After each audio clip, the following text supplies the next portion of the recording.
this is everybody that's going to be here today, right? So before we start, we have a public comment period. Is there anybody you'd like to speak to the board outside the agenda? Travis. Someone coming.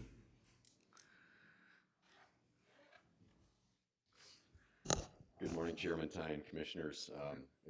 I wanted to come this morning and just quickly introduce the new Division Administrator for Health, Housing, and Human Services, James Johnson. Welcome, James. We're really excited to come on up, James. This is your first opportunity. You applied for it. We're really excited to have James join our team in this new role. He's been with the county for a number of years, and he's served in a number of different leadership positions, both with the county and in his service to the military. And James is going to be a great addition to our team, and we're really excited to have him in this role. So, all right. Thank you, Travis. Chairman Tyne, Commissioners. I didn't have a speech prepared, but he said I'm going to introduce you during public comments, but I don't have this audience very often, so I did want to come up here and just thank you. I've worked for the county now since 2005, and I've had a ton of opportunities to grow in my career and challenge myself. And now I have a new opportunity, thanks to the trust and faith that Travis and other leadership have placed in me here. So I do want to thank you again for that opportunity, and I am humbled and excited about the opportunity. I will be working hard every day to earn the trust that's been put in me. So with that, I thank you again, and thank you, Travis. Thank you. Congratulations. Congratulations. So Chairman, do you suppose he's really ready to learn all of those human services acronyms? Oh, boy. I'll keep you up at night. Okay. Is there anything else? We'll start with the Pledge of Allegiance. Allegiance to the flag of the United States of America and to the republic for which it stands, one nation under God, indivisible, with liberty and justice for all. Okay. First item is our consent agenda, approval of the February 15th minutes. Proclaim March as Social Work Month. Approve resolution to define recyclable materials. Establish solid waste fees. Approve change order 3 for the Oxbow Nature Center project. Authorize T-Mobile cellular phone infrastructure at Grand Park Cell Tower. And approve Byron Olmsted County Planning Services Administration Agreement. Move to approve the consent agenda. Okay. Favor, say aye. Aye. Opposed, carries. All right, now on to our regular agenda. First up is, and the discussion decision items is the Administrator Showcase, Health, Housing, and Human Services. Who's addressing this, Karen?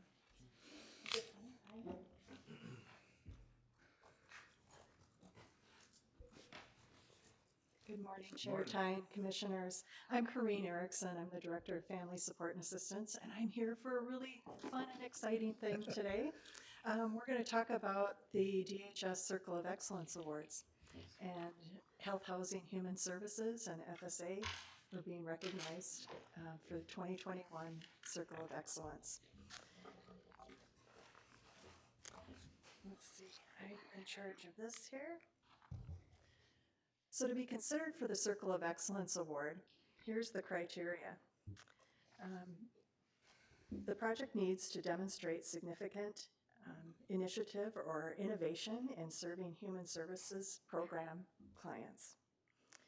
Supports the DHS mission to help people meet their basic needs so they can live in dignity.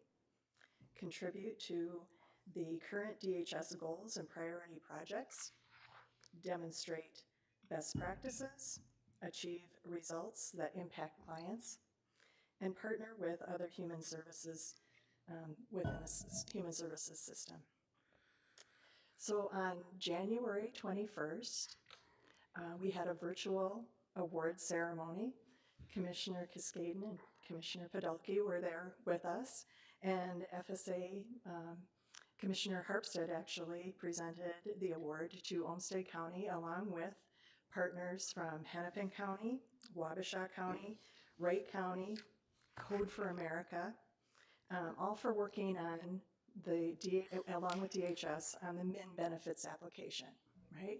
You may remember a few months ago, I was here talking about that MIN benefits application, right?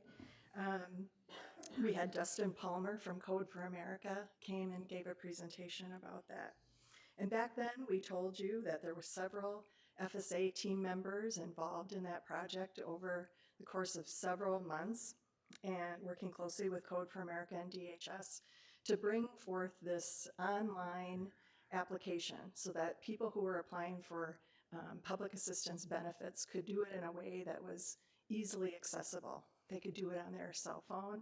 They could do it now on a community kiosk, one of our kiosks that we have in the spread out throughout Olmsted County. We have a direct link out to the MIN benefits site. And since that time, that application has now gone statewide. It's been deployed to all 87 counties, and a handful of tribes also are using the MIN benefits application. And so far to date, we have here in Olmsted County received over 6,500 applications via the MIN benefits site. Statewide, there have been over 95,000 applications. So from November, right, went statewide November 1st, 95,000 applications representing over 208,000 people. So a big, right, a big accomplishment? Yes, yes. So I want to take this opportunity to thank our team members. Oh, actually, I haven't been doing my thing here. I'm sorry.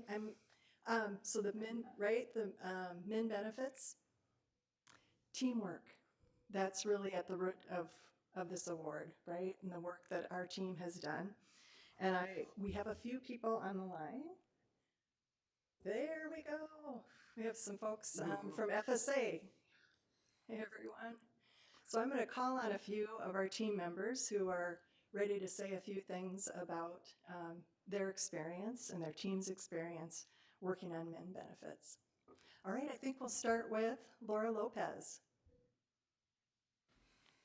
Good morning. I'm Laura Lopez, and I manage part of the front desk team at Family Support and Assistance. This MIN benefits application has been wonderful. The ease of our customers to be able to come into the agency if they want to apply.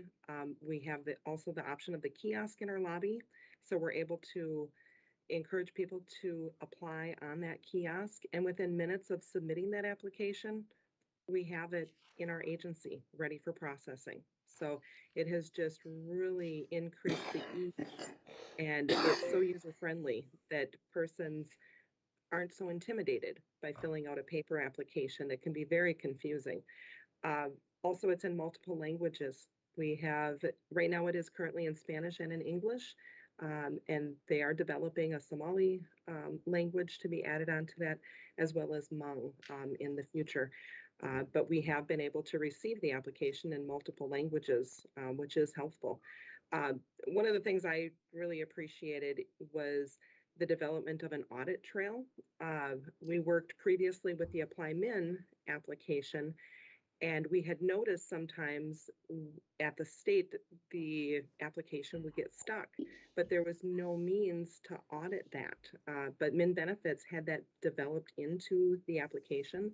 So now I'm very comforted to hear that we can double check and find these missing applications that may get stuck in the minute system, where before we had some people that just would have to reapply, but now it is securing that original application that people were able to apply, and we can honor that and find that application. And then the later docs is another piece that people can upload documents safely and securely through this website, even without applying. So we've been able to benefit from anybody on any of our programs can go and submit documents for our agency through this application and this site. So it's been great. Thank you, Laura. Now on to the next Laura. I see you got 3 Lauras. You do, and let me tell you, it's fun. We'll go with Laura Trinan. Good morning, everybody. I'm Laura Trinan. I'm a program manager also with Family Support and Assistance. Two of the teams I support are our Child Care Assistance team and our call center team. So both teams have been positively impacted by MIN benefits. I would say for our Child Care Assistance team, our typical demographic is young parents, and therefore parents who typically want to apply by computer or on their phone, not typically by paper. The reason for that is most often parents with young children just don't have the time for a lengthy application, right? They're busy, so and they aren't necessarily wanting to always come into the office. They want a choice for that. As many of you might know, it's challenging to even sometimes bring your children to the doctor's office for an appointment. So expecting parents to come in with their young kiddos to complete a lengthy application can be challenging. So I would say that is been a great benefit to our child care assistance families to be able to quickly complete an application for busy parents. For our call center team, I would say that and in our call center team, we probably come in contact. I think on average we connect with 300 customers daily over the phone. And so our folks on our call center team can easily share the link. And we can also help our customers complete those applications over the phone and help them upload documents. We often hear from our customers how much easier MIN benefits is versus our previous apply MIN application. So I would say the ease of use, similar to what Laura Lopez just mentioned, has been how our teams have been positively impacted by this new system. Thank you, Laura. And to our final Laura of the day, Laura Larson. Hi, everybody. I'm Laura Larson, another program manager with Family Support and Assistance, and I oversee the cash and food intake teams who process the majority of these CAFs that come in. The CAF stands for Combined Application, speaking of acronyms from earlier. So yeah, the Combined Application Form. I'm going to echo a lot of what they said because whatever makes it easier for the front end makes it easier for my folks, right? So one of the biggest things that we found too is that because it's so much easier for the front end, it can make it to my team a lot faster. And my team has processing timelines that are really, really strict. We have to get anything that meets certain criteria, certain expedited criteria processed within 24 hours. And so every minute counts on those applications for us. And so if they can come from reception or any place, right, faster to us, then we have more time to work with them and try to meet those deadlines. So that's a really big deal for my team. Another thing that's been really helpful to my team, and I think they've kind of touched on it too, is just the format of the new application. It comes in with more information than the old ones used to. It's legible. There are email addresses in 2022 on almost all the applications, which is really, really helpful. Another thing is that they look like our actual form, that if the person was filling it out in paper, it comes in looking like that form. So for training purposes, it's a lot easier too. We don't have folks that have to learn how to process these applications in many different formats. So it makes it a lot faster for us to be able to teach people how to do this work. So yeah, we have really loved it. One more thing I guess I would touch on is just, because it's so much easier for the applicants, it's a little bit of a double-edged sword because we've seen a big increase in volume because people have so much easier access to it and it's so much easier to apply. There's less barriers, that kind of thing. So we've seen a lot more of them, but my team, our team, all of our people are pretty happy about that because we really want to help people. So we're putting that in the positive column as well. And then one last thing is just we're excited about the possibility for the future enhancements that could come out of this too. Like this is kind of a phase one, and there's a lot of other things that have been discussed that we're super excited about. More languages, more programs that can connect to it, possibly being able to hook into our systems in the future and be able to put some information in there. It's just been really exciting. And the way that Code for America has come alongside our teams and the state of Minnesota to do this and to develop this in such a person-centered way has really been special to be a part of. So that's all I have to say. Awesome. Thank you. I couldn't have said it any better, right? That's why they were here. I see there are a number of FSA team members on the line too. So I just open it up if there's anybody out there that wants to say anything about their experience working on the min benefits. They might be shy. Oh, I see Rosa. Hi, good morning, everyone. Good morning. My name is Rosa. I work for the call center. I just want to say that we're very happy to be part of this mission where we learn every day on how to improve our services. Thank you very much for this opportunity. Thank you, Rosa. Wait a second for anyone else who wants to. All right. Well, thank you. Mr. Chair, Sure. you know, there aren't many times that some technology comes away that makes life a lot easier, and that you're at the ground floor and have the pleasure of designing it to meet your needs. And your enthusiasm is really clear. And it was really fun to know that you were, you put us as a county as among the first to pilot this. You tested it. You had such good experience that, you've now created a tool that's being used throughout the state. You led the way. And so getting that Circle of Excellence award, every one of you, and Betty's face was on here, and I invite Betty to speak if she chooses to. Every one of you deserves that award. We're very proud of you, and it's really fun to see you have something to celebrate, especially at the time we've been through so much angst of our last couple of years, and there have been so many demands, and that darn Met system still doesn't work perfectly, but we're getting there. And so thank you for your enthusiasm, your commitment to the residents of our community, and to good customer service. It sounds like you've had a really a winning time, winning the award, but also just working together as a team, as teams. So well done, and thank you for all the things that you do to make our community a welcoming, inclusive community where everybody can have an opportunity to succeed. So you're often working with the people who have the most challenges to succeed, and thank you for the compassion, care, and service you give to them. Thank you. Greg. The only thing that I can add would be that I just want to ditto everything that the Laura said. I The mean, Loris. and the excitement of Corrine, and I mean, we're just all very excited that we're adding an extra piece of ease to our customers and being able to work them through the programs that we have available for them. So, Thank you, Betty. thanks. Thanks, Betty. And I would say there is more to come, right? And I think that's the thing that we've learned, and maybe DHS has learned too, and Minute also, is that sometimes you have to put things out, but then you iterate, right? You stay engaged with those who are using the product.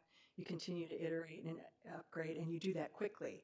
Whereas in other situations, sometimes you build technology a little too big, and then it becomes really cumbersome and difficult for the users and the right to understand it, and right, it doesn't work for them.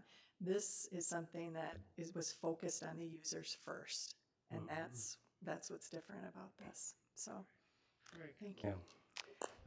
Yesterday, there was a discussion with the entire Olmsted County people that could have tuned in, and our chair, Mr. Tyne, was on there. And it just reminds me that one of the questions on there is that how do we create efficiencies in the county? And I think that the public misses the point sometimes that it's the employees who create the efficiencies and the employees who create the innovations. And a lot of times that comes out of frustration. I think all of us have a frustration of saying, why the heck are we doing it this way? Doesn't make sense to me. This is so much easier to do it a different way. And then we promote that idea.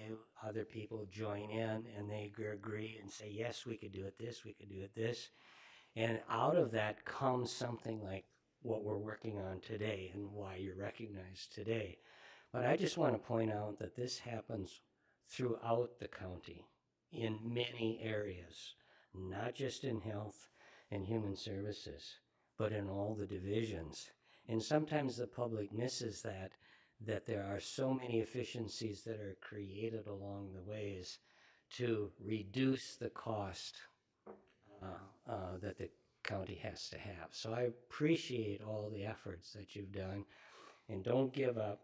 Continue with your innovations, your practicality of how things could be done, and we will work on the other end to allow the state to give us more latitude to provide those innovations, not only for Olmsted County, but for the state of Minnesota as well. So thank you very much. Corrine, your team is doing an excellent job. Thank you. And thank you to this board too for giving us the right sort of setting an expectation for us to be in that space of innovation. I think that's not all counties are afforded that opportunity where it's really expected of us as staff to be in that innovative, creative space. And so thank you for that. I just want to add that I enjoyed seeing the pride that you show in your work, and I really appreciate that. Thank you. You're welcome. Really proud of this team. They've done really great work and continue to. And I would just say, you know, as the pandemic kind of wraps up here in terms of what masking and things like that, it's not over. This team is going to see the fallout of the pandemic over the course of the next year. There's a mountain of work. We've seen huge increases in our caseloads, and we're going to be looking to all of you to support us through the next several months as we face all of that work. And there will be many challenges and things that we're going to need to get that work done. Just like public health needed support to do contact tracing and all of those things, we have, it's a little daunting what we have coming at us. So more to come on that, but I just had to take a moment to say thank you to this team for their great work too. All right. Well, congratulations.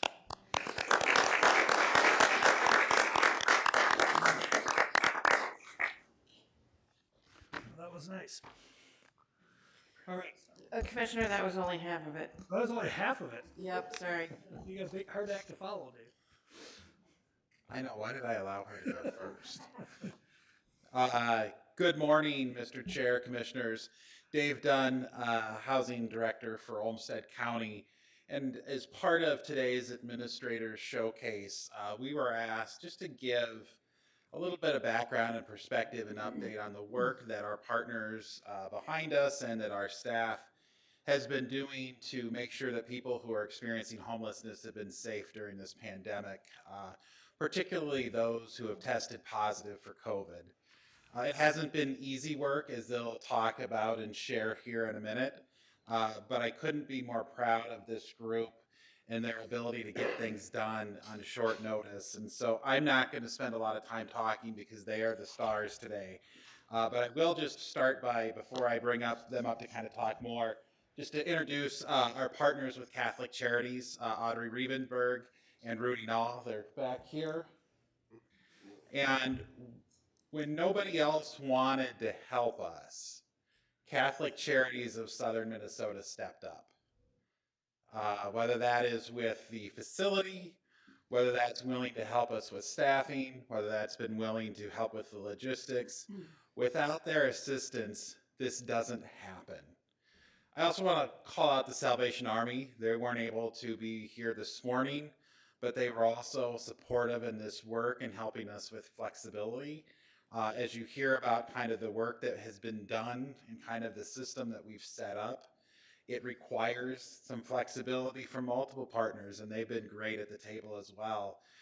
But most importantly, I want you to hear about kind of what this entails and what it takes, because I can tell you that it has been really, our team won't tell you this, but they have been working very hard.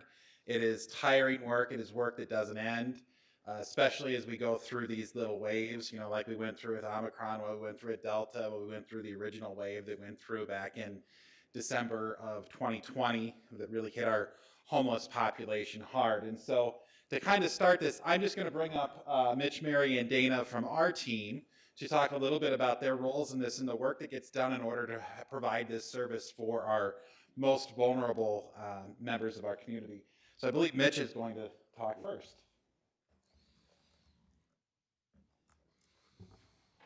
Good morning, Commissioners. I am battling a little bit of a head cold. I apologize. I have had my COVID test. It's negative. But I do have a little bit of a head cold, so I apologize. So COVID has thrown a variety of wrenches our way over the last 2 years. And one of the things that we have learned about is how fast we can mobilize our resources and our partners and set up what we lovingly have dubbed the isolation station. And this is how we have been able to address the homeless individuals in our community who are facing COVID positive diagnosis. Before I get into how that all works, I do want to really acknowledge that other than Mary and Dana and I, who may be the face internally here at the county who has been dealing with this, we certainly could not have done this without a variety of other county staff and members of our public to help us. So I want to make sure that they are also acknowledged today. Steven Huber and the After Hours Social Work team, Ashley Bress, David Nagosic and the Eastside Catering, Facilities has been vital in helping us stabilize, and they keep answering our phone when we call, which at some point they're going to stop doing is our inside joke. Salvation Army, Hauser Chemdry, Axel and his team from that facility have responded when we needed them at moment's notice to help come in and clean the facilities. Our HR and payroll team, specifically Michelle Wojtaski, has been vital to helping our team. The Community Paramedicine program, and then all of our volunteers through the Health, Housing, and Human Services Department who help staff this facility 24 hours a day over the course of the month of January. We couldn't have done any of this work without this group, and so I do want to make sure that we acknowledge them as well. This last round with the isolation station started between the week of Christmas and New Year's with a call I received from Public Health Mike Melius and Amy Adams, letting me know that they had been hearing rumblings in our community that the Omicron surge was about to hit our homeless population, and were we prepared for it? Going into a long holiday weekend, I can honestly say the answer was no, we were not. But we were able to stabilize very quickly. We managed to get through that weekend with our 3 rooms that we have been reserving down at our 105 Broadway property. And then as soon as we all got back from the long holiday vacation, Monday morning, we all got together, Public Health, the HRA, members of Travis's team and the Salvation Army, as well as Catholic Charities, to determine how we were going to address this latest surge coming our way. Previously, when this had happened, we had mobilized down at the Mayo Civic Center, and we had moved our homeless resource center down through there and used the warming center as our isolation space. We knew that this time around that just wasn't going to be possible. There was just too many logistics. That was hard to move all of that. The landing was still operating as a day center, so we didn't necessarily need that type of facility, but we did need to look at not only our overnight shelter, and as you may remember, at the beginning of January, we experienced a lot of severe cold temps, and trying to also balance out the isolation station. With the expansion that we did at the Warming Center last year, however, we were able to separate that space and use it both as a warming center and the isolation station, utilizing the women's dorm, which can house up to 16 women, as our isolation space. We were able to house up to 8 people in that space because we did not want to use the top bunks for people who were ill. And between that space and our 3 rooms over at the 105, we were able to navigate the surge for the month of January. The facility was prepped in a matter of 48 hours, and we welcomed our first guest at the isolation station inside the warming center on January 10th, and we were open through January 31st. Through this, we were able to staff the facility 24 hours a day through volunteers that we received through Health, Housing, and Human Services, as well as provide Catholic Charities with some backup staff as their staff was experiencing some COVID illness themselves, and they were extremely short-staffed, so we were able to help supplement them as well in our facility. My job through all of this, once the station was open and coordinated, was to make sure that we were always staffed. Sometimes that involved calls from Rudy at 2:30 in the morning on a Sunday. He did learn I did not answer the phone at 2:30 in the morning, but I did answer it at 5. So it took to being on call to a whole new level. And I've appreciated my silent mode since then. If I could figure out how to send just Rudy a message on my cell phone that I'm not going to answer it, I would, but I can't. He's been a good sport. So that was my role through all of this. So my role was the staffing. Mary's role was more of the service side, and Dana helped with the food. So I'm going to welcome them up here to talk about their roles in this as well. Good morning, Commissioners. I'm Mary O'Neill. I'm Program Manager for the Housing Stability Team. So as Mitch said, my role in this response was really about the services. So I would receive the referrals from the referral source, whether that be Mayo Clinic or Olmsted Medical Center or even community members and agencies. And I would review that referral and talk with the referral source and assess the appropriateness for the isolation space. Sometimes we had folks who were maybe too ill or had too many needs that we could not address in our isolation space. So we weren't able to take everybody who was referred. And then at that point, I would coordinate with Catholic Charities to arrange for that admission to either the 105 or the isolation station at the 4th Street location. And then beyond that, I made the referral to the community paramedicine program, and they have been outstanding in providing the medical support that these folks required. They started with us in December of 2020 when we had our first outbreak amongst the homeless population, and they have continued to support us. So their help has been significant. We had some folks who were pretty severely ill with COVID, so we are thankful to have their involvement.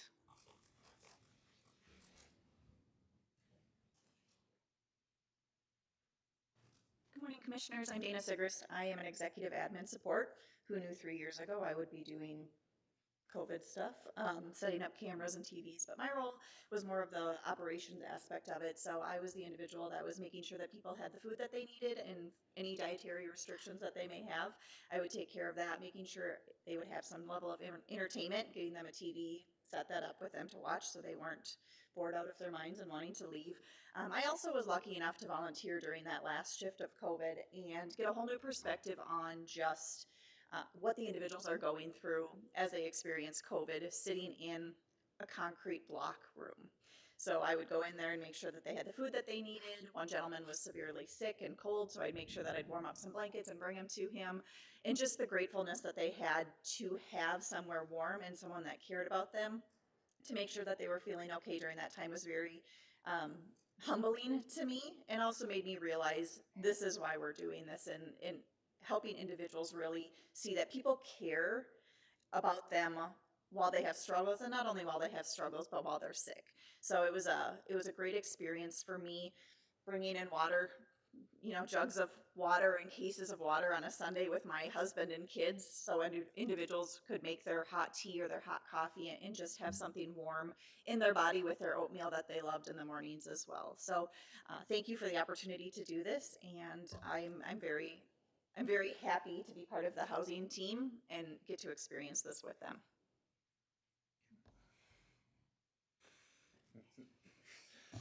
As you can tell, it does take a village in so many of these things, but I just, the amount of work that everyone did, not just over the month of January, but for the last 2 years in this, has just been truly remarkable. And so, like I said, I just wanted an opportunity. So thank you to the board for providing us the support in order to do this.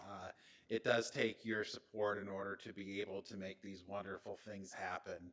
I don't know, last call, I don't know if I'd also like to kind of just say one last thank you to our partners with Catholic Charities, with Rudy and Audrey and the work that they do, because without them, this wouldn't happen either. So thank you all, and I think that wraps up our Administrator Showcase for today.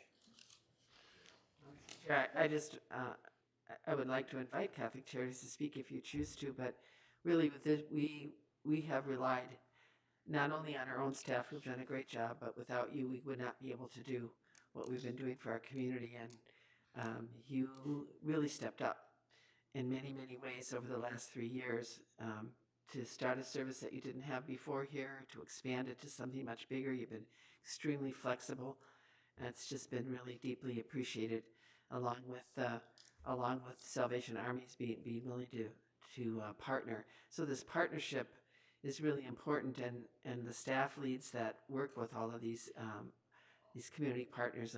We recognize we need our staff, but we need our community partners, and that's true up and down the line in health and human services. That the partnerships are really what enable us to provide the kind of supports and safety that residents need. So I just don't feel like I want you to leave today without an expression from the board as well as our staff about Catholic Charities' willingness. And we learned from Catholic Charities all along the way, starting with your partners up in the Twin Cities, about how we need to think about the unsheltered homeless and moving people from being unsheltered into permanent housing. So thank you for what you've taught us as well. Thank you. Thank you, Dick. All right, we're good? All right, we'll move on to the fee study update. Good morning, Mr. Chair, Commissioners. Deborah Eric Miller with Policy Analysis and Communications. We have a brief update for you today on the fee study, and my even briefer introduction to it is just a reminder that we've been working at the administrative and operational level on this for a couple of years. So we've done things like do a thorough inventory of our own fees, do some benchmarking with other counties, look at customer efficiencies and customer service and how we talk about and communicate our fees to the public. And then we've been working with Wilfredo, Finance, and Administration on a fee review process. So you'll hear about all of those things today that have been more operational. But there have always been policy questions in the background that are board level questions. And so this has been also a board priority, and you're going to hear a little bit about that today as well, what we are thinking about in terms of policy questions and the next steps in this process. So Chris Obst has been the lead management analyst on this project, along with Neethi Shashidharan, and they have been working with Stacy Sunby for the past year since Stacy transferred into the PAC team. So Chris will be presenting today. Thanks. Thank you, Deborah. Appreciate that. Good morning, Mr. Chair, Commissioners. Wow, I'm humbled by the work that Dave and Corrine have done, and I really wasn't prepared on how I'd be, following up this. So, but yeah, we want to talk a little bit about the fee study project. It's now been actively a 12-month plus project. We're kind of in the home stretch, so it's kind of exciting to be up here for the first time and share this with you guys. So just to talk about the purpose of why we want to do this, the project team was tasked to better understand the county's overall process of establishing fees. Our objective was to study the main systems that are currently in place throughout the departments and look at some potential fee structures and review the process that goes on with the fee reviews, the fee setting, and also talking about cost recoupment of those fees. So the methodologies that we did use, initially in phase one, there was 4 phases. We looked at the overall fees that all the departments charge for services provided or materials. From that, we looked at 5 other counties throughout southeast Minnesota. I think we reached out to St. Cloud as well to do some analysis to say, how are we sitting compared to those other counties? If there was any anomalies where our fees were exorbitantly more or less, or just were not within the tolerance, we did talk to those departments and discussed where we thought maybe they would be. Also, some potential fees that we don't charge that others do, we did talk to the department directors with that as well to give them some insight. Then we assess the current procedures for setting and making the fees, as well as some cost recovery practices. The first thing of 4 topics I want to talk about today that Nethi and I were kind of discovering when we were going through the initial fee process was that there really isn't a one-stop shop for all of Olmsted County's fees. When we were looking at Dakota County, there was a nice little fee schedule that was right there presented to us. So we wanted to do that as well with the help of IT. We made a 5-way compliant form that was about 60 pages long of all of our fees. Now, Nethi, I think you would agree that that's probably not our ideal state. We want something that's a little bit better for our residents to look for fees. So we are working with ITS to develop a fee finder program. This is going to be very close to the waste wizard that's there for environmental resources. And just to make clear, the fees in the fee finder will not include environmental resources fees. This would be every other fee outside of environmental resources due to a contract obligation with Waste Wizard. Testing is going to begin this month. So Nethi and I will be looking at different departments, going through and making sure that we can find any bugs throughout the software, and they'll be looking to launch sometime this year. We also have updated the fee schedule. It's been condensed, so we're not at 60 pages anymore. We're down to 52, so that's good. We're getting there. We just maybe need to make smaller font and get down to 45 or so. So let's talk about the fee review process. When we were going through and talking to the departments about the fees, we were asking them, how often do you review them? Is there a certain process that you go through? And what we found is countywide, there's not really consensus on how we review fees. Every department's a little bit different. So our solution was to streamline that process. Instead of the board receiving fee changes throughout the year, we said, why not bring it in and funnel in a one-time process? Hopefully we can, catch maybe 90% of the fees with some outliers that do occur. But we wanted to have kind of a one-stop shop for you guys to present all those fees to make the suggestions going forward. So for 2022, all the fees that need adjustment are going to go through a early review process, and then you will be receiving those in July. Nethi and myself, the team will be working on a project with 2 pilot departments. And we're going to talk about those pilots in a little bit here, but we're going to do a deeper fee review where we start looking about cost recoupment as well, which you'll see in the next slides. So here's just an example of what we're looking at for the 2 pilot departments we're going to be working with. So January, April, and this is going to be more so for the 2023 fiscal year and going forward. We're a little bit of a crunch this year with our April review timeframe coming up pretty quick. So April, we're going to look at reviewing those fees. May, we're going to send those fee review changes to EMT to discuss, and then you will see those in July for approval, with August hitting the base budgets, and then January of 2023 going live with those fee changes. Another thing we want to look at was cost recovery. So how much cost are we recouping through these fees, and how much of it should be weighing the costs based on what we're charging the county. So our assessment was that we don't currently have any type of cost recovery throughout the departments of the county. And this is something we want to propose going forward using. So a model for how much cost recovery could be expected for a given program or service helps an organization plan, set goals, and measure its success at recovering these costs. We feel it's beneficial in the government sector where tax levy is so important at recovering those costs. So I want to thank Nethi for the work that she did in the background to get these potential models out there. We did adopt one that was used quite a bit in the parks sector for other counties, states throughout the United States. So this model you see here is kind of morphed from a more complex model that Nethi had found. We went from 5 tiers to 3. What we had noticed is in discussions about, what is a community benefit of a fee and what is a shared benefit in an individual benefit from a fee, what we found out is that there's a lot of questions and a lot of rebuttal on what fees constitute as a community benefit fee versus more of a individual benefit fee. So we want to keep it very simple for this first run at the fee model. But this model helps categorize how much cost is recovered through the fees with the 3 different tiers, going forward with high cost with the individual fees and then low cost with community fees. So I talked a little bit about the pilot units that we're going to be going forward with in this year. Those two are going to be in planning. We're going to be looking at the addressing fees for GIS, and then we're also going to look at environmental health with licensing fees. So this is going to include your restaurants, your pools, campgrounds, and daycares, I believe. So the next steps for us, the project team, is we're going to look with those, or work with those pilots to analyze the fees. We're going to take a look at, Deb, I believe it was 5 fees for our GIS addressing, and I think there was probably about 8 or 9 fees within environmental health. So we're going to take a look at each one of those individual fees and weigh out, where should they be within the model? Is this more of a benefit to an individual entity like a restaurant, or is it a fee that benefits the community as a whole?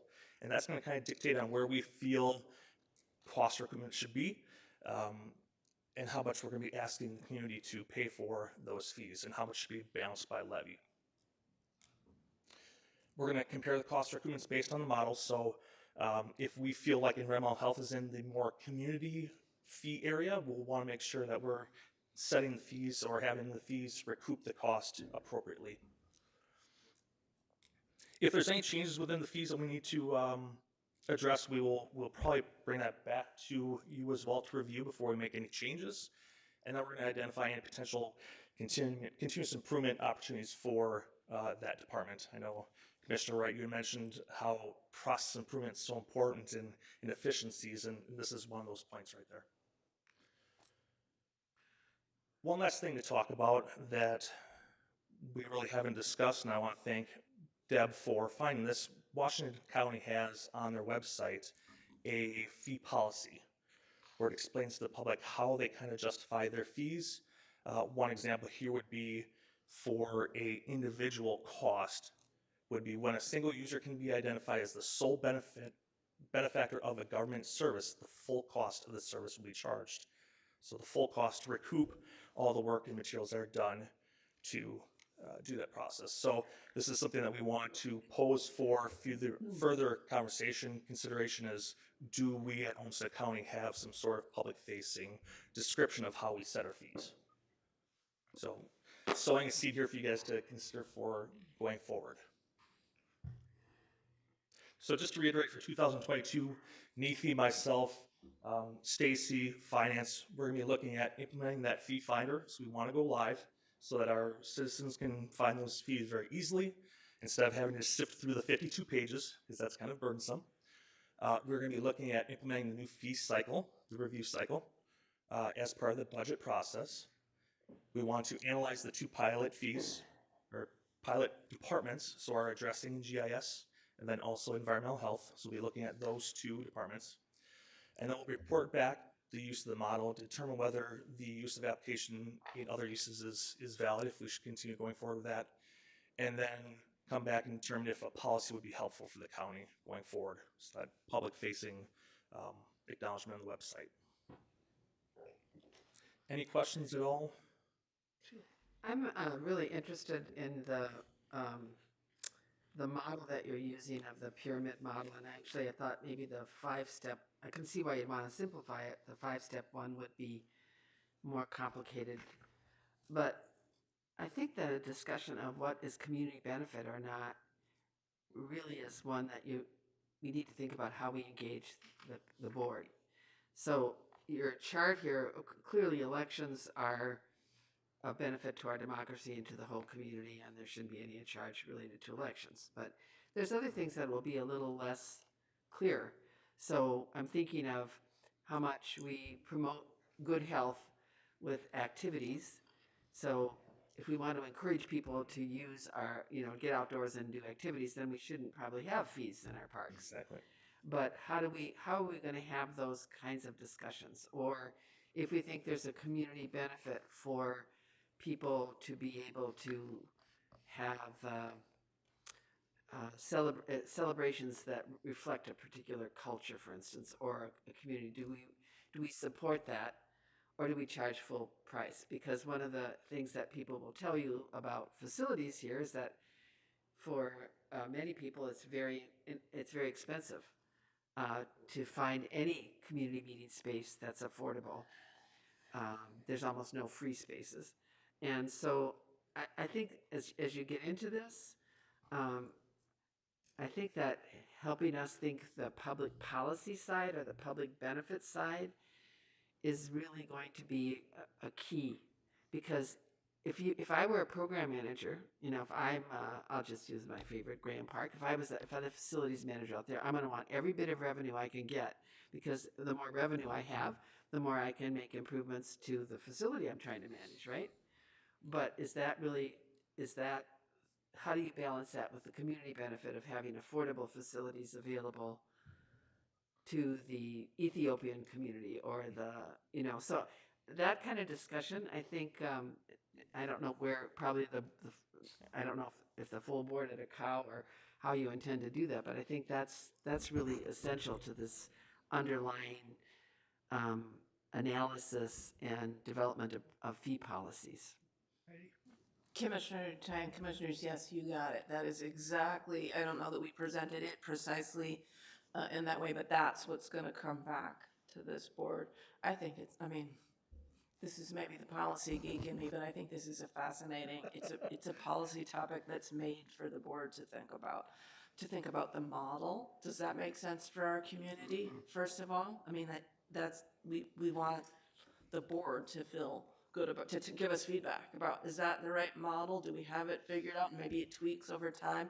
And then every single fee, although staff will put some pre-thought into it and give you what we think, it's ultimately the board's decision about where do each one of those fees fit in that model, and then therefore what do you want to change or not change the fee to.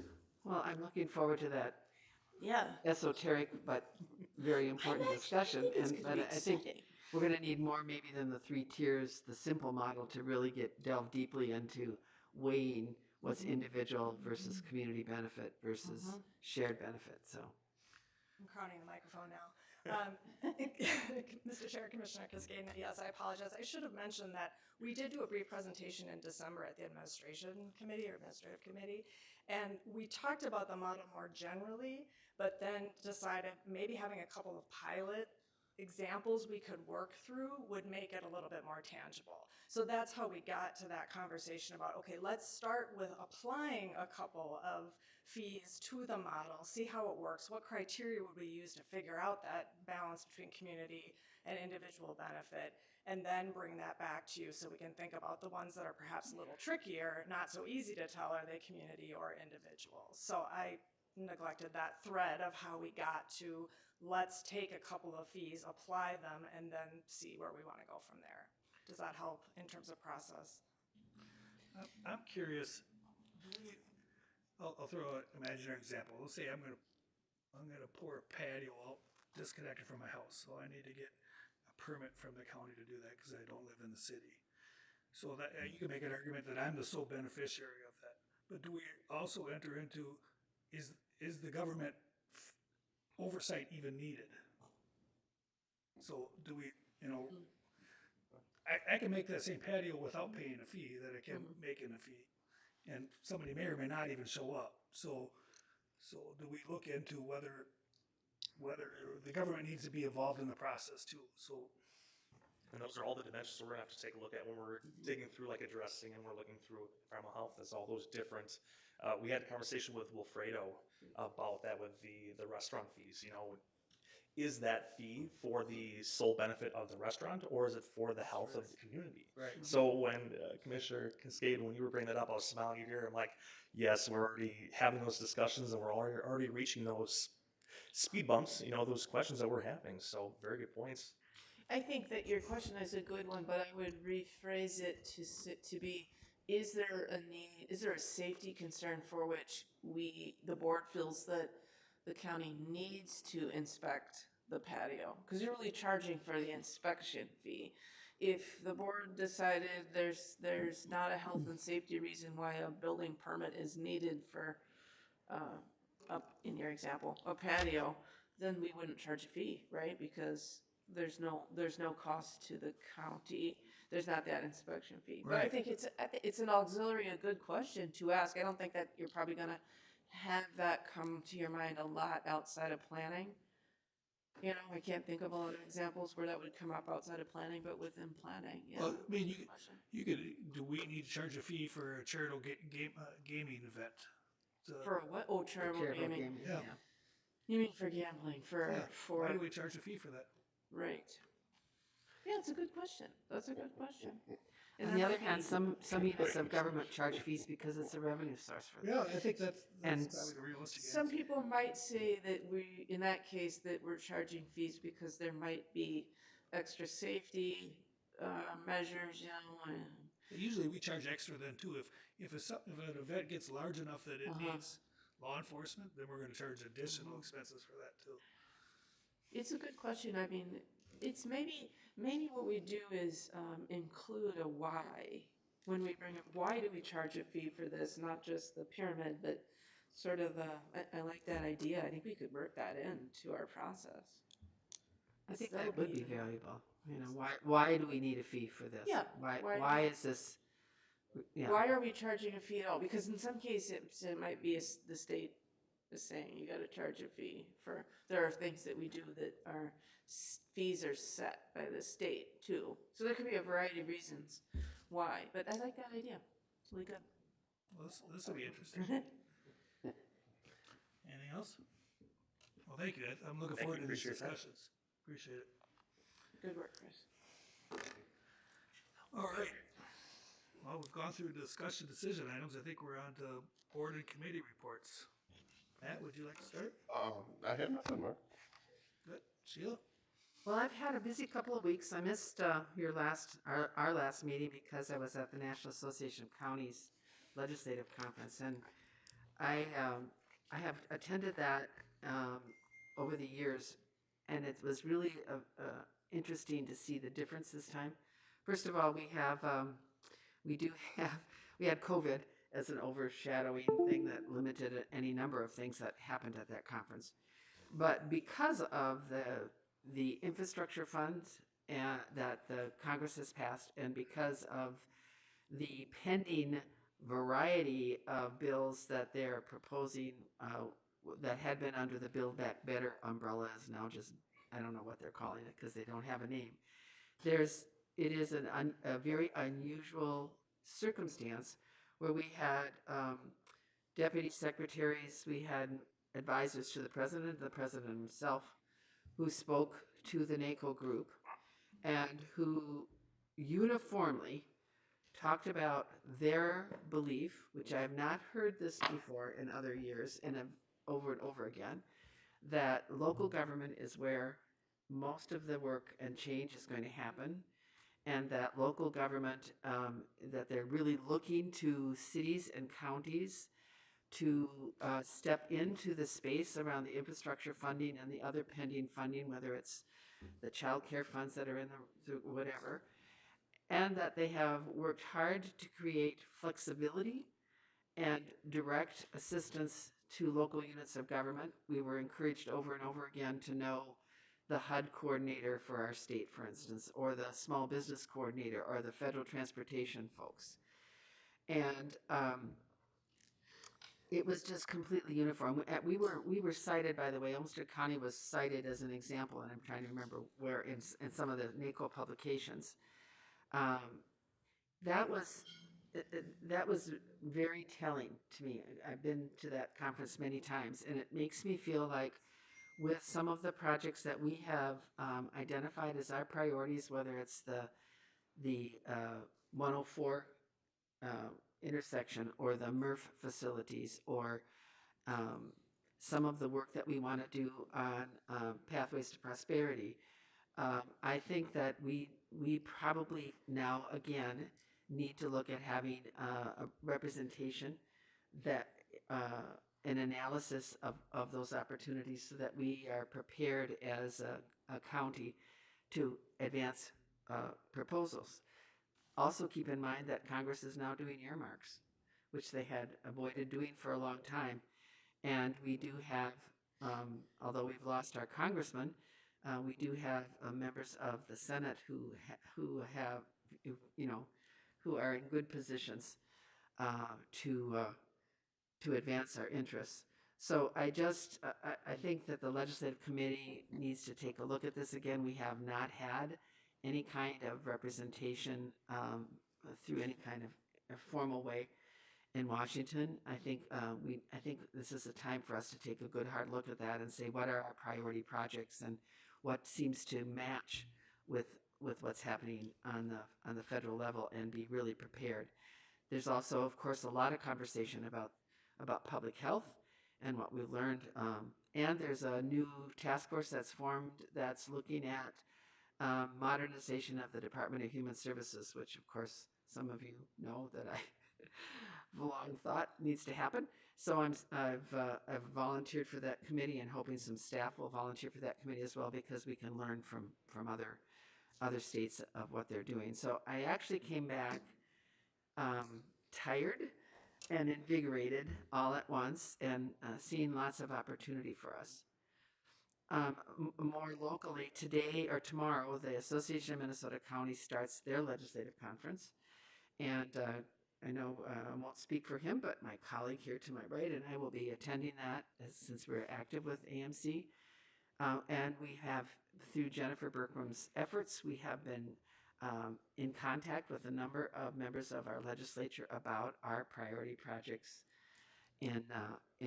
for capital bonding, but also around housing issues. And our staff have been testifying as well. There's lots of things that are going to happen in St. Paul this year around policy changes, justice reform.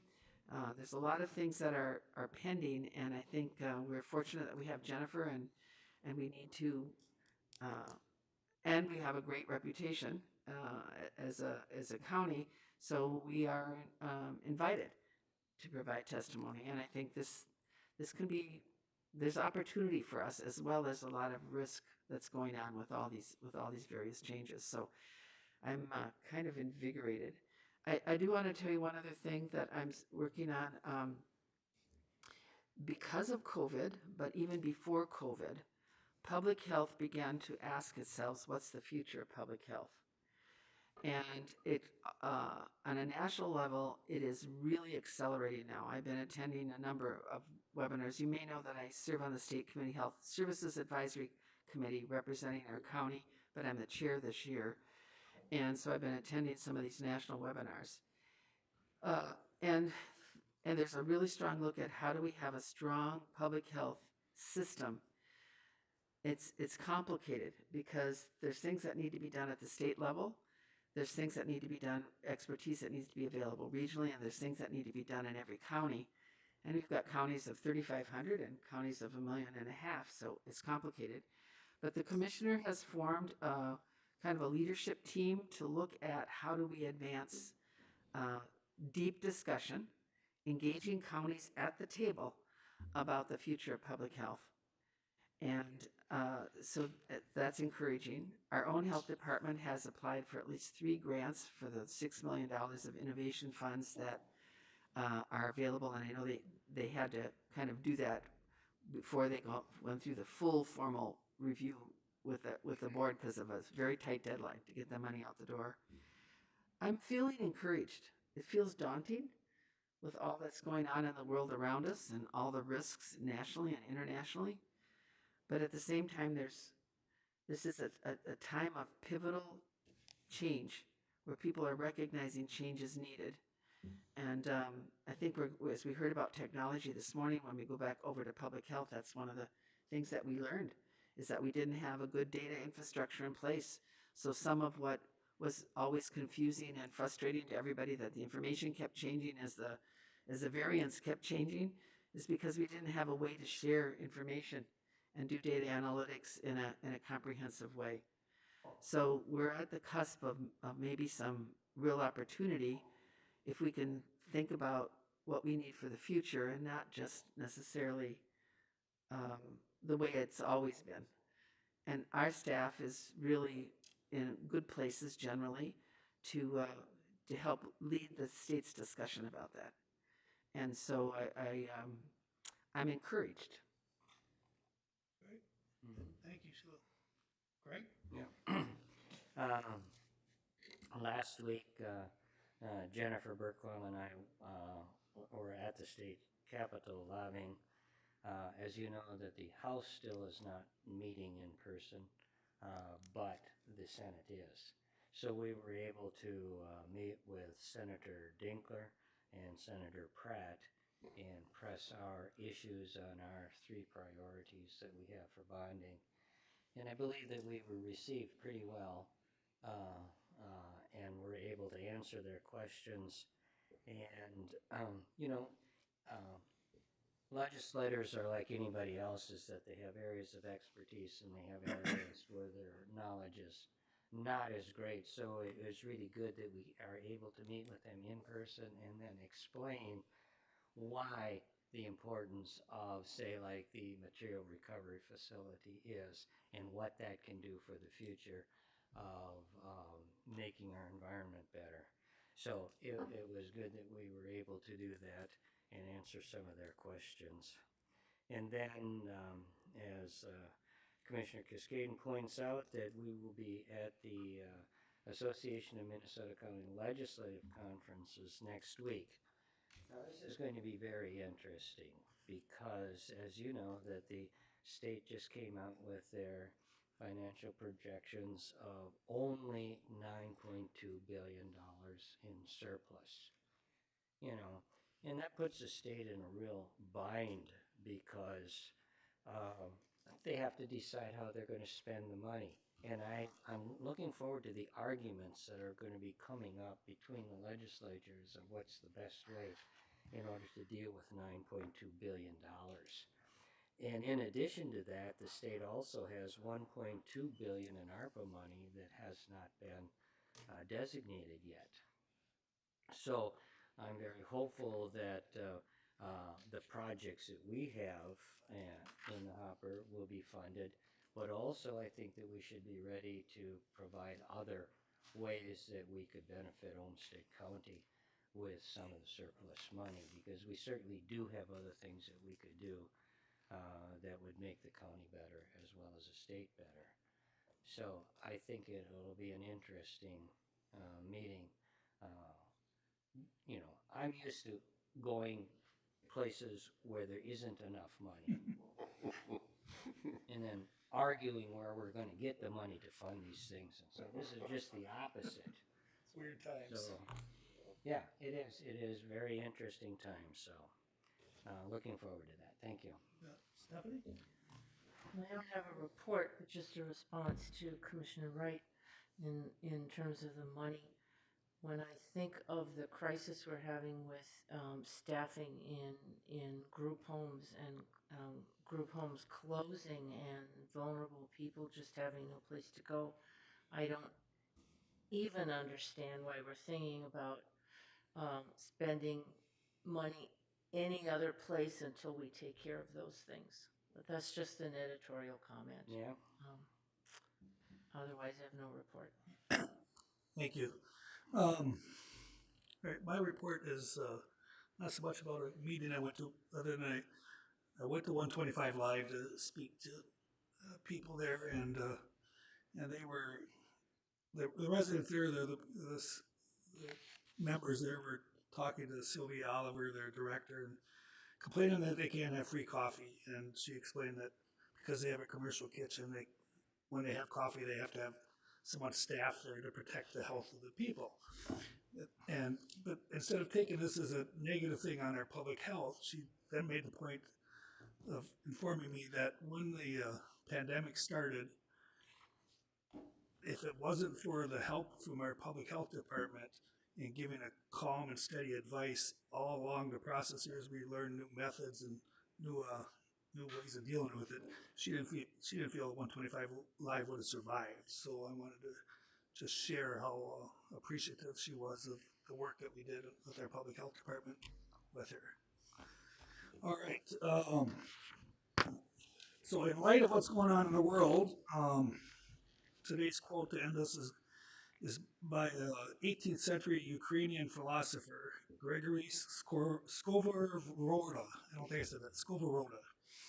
And he said, inside yourself, dig the well which would bring water to both your house and your neighbors. So I think it's good. We're in We need, to interesting bring, we times. need to bring water to Ukraine right now. Yeah. I agree. Thank you. Okay, I would entertain a motion to